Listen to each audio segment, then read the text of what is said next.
Exactly, Julian replied, his fingers tapping the table in thought. The private prison companies? They've been in business with foreign investors too, and there's something much bigger going on. Some sort of covert plan to expand the whole operation globally. But we have to expose that too. The government's not going to want this to go public, but it has to. The people need to know what's been happening. Marcus leaned forward, the weight of the conversation settling on him. So what's the next move? Are we ready to go after them head on? Julian nodded. We've been making moves with the FBI, but we need to get ahead of them. There are too many people involved now who have a vested interest in stopping us. Senators, corporate heads, even international investors. We need to put the spotlight on them, make sure everyone sees who's behind this. Marcus and Julian, along with their team of federal agents, had begun to formulate a plan. It was bigger than Ashford. It was about taking down the entire system. They would infiltrate the board's hidden operations, expose the financial backers, and unearth the dirty deals between lawmakers, judges, and corporate giants that kept this machine running. The first step was going after the investors who had been funding the private prison systems. They were the key players who had been profiting from the false arrests and racial targeting. Once they identified the key financial networks, they could bring the full weight of the law down on them. They also worked tirelessly to make sure the arrested officials and law enforcement officers involved in the corruption were cooperating, gathering more intel on the bigger players who were still out of reach. The task force had already made significant progress in flipping low-level officers and judges who had been complicit in the scheme. These insiders were now providing critical testimony, turning against the higher-ups in exchange for leniency. Meanwhile, the public was watching, eagerly awaiting more developments. The media had become their ally, amplifying the investigation's reach and pressuring those in power to come clean. The tide of public opinion was on their side, and now it was up to Marcus and Julian to make sure the case didn't fall apart. Months passed, and Marcus watched as more and more powerful figures were implicated in the corruption. The financial records, the bribes, the offshore accounts, it was all coming to light, piece by piece. Julian and the task force continued to apply pressure, using every legal avenue to expose the truth. But the deeper they dug, the more dangerous the opposition became.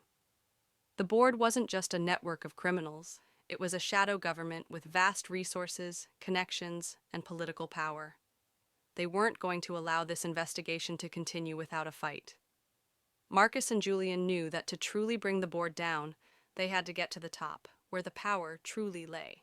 They needed to take down the figures pulling the strings behind the scenes, and that meant targeting the highest levels of politics and corporate power, exposing the people who had been using the justice system for their own gain for decades. One afternoon, Julian received a call that changed everything. The key player, the final link in the chain, had been found. It was Senator Robert Phillips, the chairman of the Senate Judiciary Committee, the man who had been protecting the board for years. The task force had enough evidence to take him down. They had proof that Phillips had been the one orchestrating the judicial appointments that had kept the corrupt system in place, and now, with his connections unraveling, they were ready to move in. The final confrontation was set for the next morning. The FBI was ready. The media was poised to cover it live, and Marcus was prepared to see this fight through to the end. But Julian wasn't about to let that happen. The power of the people, the energy from the grassroots movements that had formed around Marcus's case, was becoming their greatest ally. Protesters lined the streets, demanding reform. Advocates for racial justice, for prison reform, for civil rights all rallied together. What began as a small incident in Ashford had sparked a nationwide conversation about the flaws in the American justice system, and more importantly, the need for drastic reform. Marcus, though, knew it wasn't going to be as simple as public outrage. The real fight was in the courts and behind the scenes, with the deep-pocketed figures who could afford to lawyer up and bury everything in legal jargon. That's where their focus had to shift now. The dismantling of the network of private prison contracts, the corrupt judges, and the connections between the highest levels of politics and law enforcement was the next step. One evening, as Marcus was reviewing case files in his office, his phone buzzed. It was Julian. "We need to talk," Julian's message read, his tone urgent. Marcus met his brother in a secure meeting room late that night, away from the press and public eye. "I've been talking to the task force and the DOJ," Julian began, his face tense. "We're seeing more links, more connections to powerful people who haven't even been touched yet. This thing goes deeper than we ever thought." Marcus raised an eyebrow. "You mean we've only seen the tip of the iceberg?" The sun rose over Ashford as Marcus walked out of the courthouse, his eyes scanning the crowd of reporters and activists who had gathered to witness the aftermath of the investigation. The story had gone global, and the fight for justice was just beginning. In the distance, Julian stood talking to an FBI agent, his face a mixture of exhaustion and determination. Marcus knew there would be more challenges ahead, but for the first time in years, he felt a sense of hope.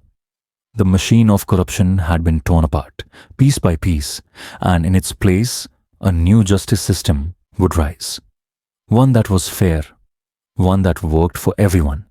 And it all started with one wrong traffic stop on a quiet road in Ashford. Weeks passed, and the investigation continued to reverberate across the nation. The arrests in Ashford were only the beginning. The ripples of the corruption case spread to neighboring towns, cities, and states. The media had caught fire, and every day brought new developments. The press conference Julian held, announcing the nationwide takedown of the corrupt system, was only the start of a deeper dive into the web of injustice that had been woven over decades. Marcus stood at the center of it all, but his focus was unwavering. The satisfaction of seeing so many corrupt officials being arrested, charged, and held accountable for their actions was fleeting. He knew the real fight wasn't over yet. Behind the arrests, behind the headlines, there were still deeper powers at play. Powerful corporations, senators, judges, and figures in Washington who had built their empire on exploiting the vulnerable. The system had been exposed, but it was just a shell, a public face. What remained hidden were the architects of this vast machine, the ones who had been profiting from private prisons, from the drug trade, from targeting the innocent. They weren't going to sit quietly and let this go down without a fight. Marcus and Julian both knew this.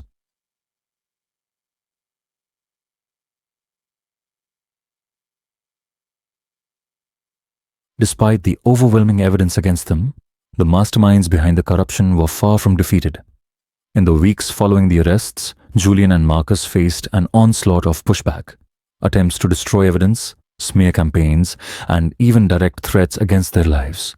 The board, the shadowy group that had controlled everything, was going underground, trying to erase their traces. It was clear they had the power, the connections, and the resources to fight back. Back in the heart of the investigation, the federal agents had their hands full. The complex web of corruption was far-reaching, and every new document uncovered seemed to lead to more powerful figures involved in the network. As Agent Mitchell coordinated the raids, Julian and Marcus stayed in close contact, preparing for the next phase of their plan. "We've got a hit," one of the agents reported. "We found payment records from a shell company that's been funneling money to several high-level officials. These payments span across the last decade." Julian and Marcus exchanged a glance. The walls were coming down. "They're running out of places to hide," Marcus muttered. "We just need to get to the people who've been covering it all up, the real masterminds behind this." As the investigation unfolded, it became clear that the private prison system wasn't just about incarceration. It was about control, about turning justice into a commodity. Officers, judges, and politicians were all complicit in a scheme designed to maximize profits through the manipulation of the justice system. The corruption wasn't confined to Ashford or even to their state. It was a nationwide operation, with tentacles reaching into local law enforcement agencies across the country. Marcus and Julian knew they had to act fast. The longer the investigation went on, the more desperate the people involved would become. It wasn't long before the power brokers at the top of the pyramid began to react. News outlets began to pick up the story, and the public outcry was deafening. People were starting to understand the extent of the corruption, and the pressure on the officials involved was building. Meanwhile, Marcus sat in a meeting with Julian and a group of federal agents planning their next move. "We're closing in on them," Julian said, his voice sharp. "But they're starting to get scared. We've seen unusual activity. Lawyers making frantic calls, people trying to erase evidence, even more threats coming through from higher-ups. These guys are trying to cover their tracks, but it's too late." Marcus leaned forward, his eyes intense. "This is bigger than just exposing them. It's about making sure they don't get away with it. We need to hit them where it hurts, at the core of their operation." Just then, Agent Mitchell walked in, her expression tense. "They're not going down without a fight," she said, throwing a file onto the table. "We've intercepted communications between some of the top executives at Regional Resource Management. They're discussing contingency plans. Things are about to escalate. They've been making moves to shut this investigation down, trying to erase." The next few days were a whirlwind of activity. Julian and Marcus continued to work with the federal task force, coordinating with agents in multiple states to dismantle the network piece by piece. The more they uncovered, the darker the truth became.